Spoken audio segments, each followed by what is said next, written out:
Wish you all a very good, happy new year at the same time.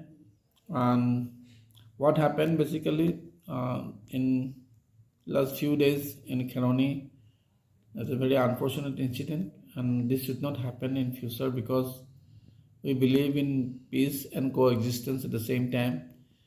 And in a democratic country, in a democratic process, there is no such place of violence at the first line agenda.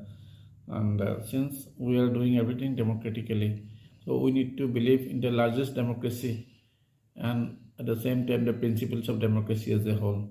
And so I urge every one of our society, which is a very progressive society, the Karbi society, and district of West Karbi Anglong. So we are all peace lovers first of all, because without peace we cannot have happiness. At the same time, we can prosper in life.